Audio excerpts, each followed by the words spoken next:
இளையராஜா சாரோட அந்த copyright issues எல்லாம் வந்து நிறைய பார்க்குறோம். இல்லை நீங்கள் வந்து காப்பிரைட் இஷ்யூஸ் வந்து ரைஸ் பண்ணுவீங்களா? இதில் வந்து பவர் ஸ்டார் பவன் கல்யாணுக்கு ஒரு இமேஜ் இருக்கு. அதை நான் சொன்ன நல்லா இருக்காது. சார் ஃபர்ஸ்ட் ஹரிஹர வீரமல்லு இந்த திரைப்படத்தில் வந்து பவன் கல்யாண் சார் ஒரு சாங் பாடியிருக்காங்க, கேட்கணும் குருவே. அது வந்து கேட்கும்போது ரொம்ப நல்லா இருக்கு. ஃபர்ஸ்ட் ஆஃப் ஆல் வந்து இந்த ப்ராசஸ் எப்படி நடந்துச்சு? ஃபர்ஸ்ட் நீங்கள் வந்து அவரை பாட சொல்லும்போது அவர் உடனே ஓகே சொன்னாரா? எவ்வளோ நேரம் ரெக்கார்டிங் போச்சு? அவர் இதுக்கு முன்னாடியே நிறைய படங்களில் அவர் பாட்டு பாடியிருக்காருங்க. தெலுங்கு பாட்டில் இந்த பாட்டு கூட அவர் கேட்ட உடனே சந்தோஷமாக ஒத்துக்கிட்டாங்க. ஸோ ஃபஸ்ட்டு நாங்கள் தெலுங்கு ரெக்கார்ட் பண்ணோம்.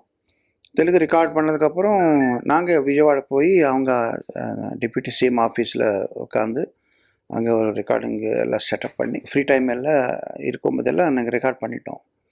ஸோ அந்த எக்ஸ்பீரியன்ஸில் அவங்களுக்கு டியூன் மனப்பாடம் ஆகிடுச்சு. ஒன்ஸ் டியூன் அவங்களுக்கு ஃபுல்லாக அப்சர்வ் ஆனதுக்கப்புறம் அதர் லாங்குவேஜ் பாடும்போது அவருக்கு ஈஸி ஆகிடுச்சு. இப்போ இந்த படத்தில் வந்திருக்கக்கூடிய எல்லா பாடல்களோட இசையை பற்றி நீங்கள் இசை அமைச்சிருக்கீங்க. நீங்கள் ஒரு வியூவராக அதை எப்படி பார்க்குறீங்க? இந்த படத்துக்கு என்ன தேவை இருக்கோ அதுதான் நான் பண்ணேங்க. நான் எப்போவுமே அந்த படம் அதோட ஸ்டோரி, அதோட கேரக்டரைசேஷன்ஸ் அண்டு அந்த சிச்சுவேஷன்ஸ்க்கு ஏற்ற மாதிரி தான் நான் மியூசிக் பண்ணுவேன்.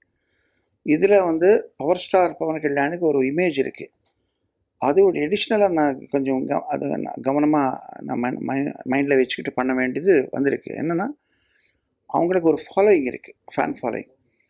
அந்த பவர் ஸ்டாரோட அந்த ஃபாலோயிங் மைண்டில் வச்சுக்கிட்டு எக்ஸ்ட்ரா ஒரு எனர்ஜி இதில் கொடுக்க வேண்டிய அந்த நிலைமை வந்திருக்கு. ஸோ நான் அதுக்கு ஏற்ற மாதிரி தான் வேலை பண்ணியிருக்கேன். ஓகே. இப்போ தார சாங் வெளியாயிருக்கு. அது வந்து சீன் வைஸும் சரி, அதோட மியூசிக்கும் சரி ரொம்ப எக்ஸ்ட்ராடினரியாக வந்திருக்கு. ஸோ அந்த சாங் பற்றி சொல்லுங்கள். ஸோ அவர் என்ன பேசினாலும் என்ன பண்ணாலும் எல்லாம் அதுக்கு ஆன்சரபுளாக இருப்பார்.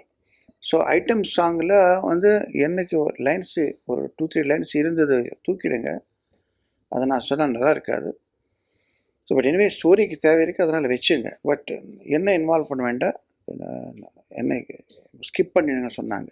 அதுக்கேற்ற மாதிரி நாங்கள் ஃபஸ்ட்டு அவங்க சில லைன்ஸ் இருந்தது ஃபீமேல் வாய்ஸோட சேர்த்து, அதை நாங்கள் ரிமூவ் பண்ணி அது கூட நாங்கள் ஃபீமேலுக்கு மாற்றிட்டு ஒரு ஐட்டம் சாங் மாதிரி, பியூர் சோலோ ஐட்டம் சாங் மாதிரி நாங்கள் ட்ரீட் பண்ணோம்.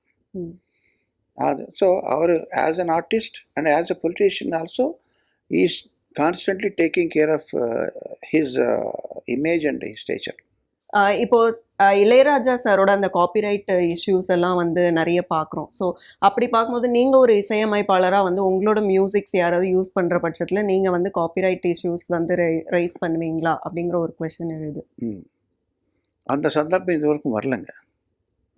இந்த சந்தர்ப்பம் வந்தால் தான் தெரியும். ஆப்பிரிக்கா போனால் ஆப்பிரிக்காவில் ஒரு பாம்பு உங்களை கடித்தா நீங்கள் என்ன பண்ணுவீங்கன்னு கேள்வி மாதிரி. அது நான் ஆப்பிரிக்கா போய் பாம்பு கடித்தா அப்போ அதுக்கு என்ன மருந்து வாங்கணும், அப்போ நான் திங்க் பண்ணணும். இன்னும் இது வரைக்கும் நான் ஆப்பிரிக்கா போகலை. ஓகே. இப்போது சிம்ஃபனி அப்படிங்கிறது வந்து இப்போது ஸ்பெஷல் ஆகிடுச்சு ஆஃப்டர் இளையராஜா சாருக்கு அப்புறம். உங்களுக்கு அந்த சிம்ஃபனியில் வந்து இன்ட்ரெஸ்ட் இருக்கா? நீங்கள் அந்த சிம்ஃபனியில் வந்து எந்த அளவுக்கு இன்ட்ரெஸ்ட் இருந்தாலும் அந்த அளவுக்கு ஞானம் கிடையாதுங்க. என்னென்னா ராஜா சார் வந்து அவர் சிம்பனி மியூசிக் அவர் படிச்சிருக்கார். அவர் is official piano player our.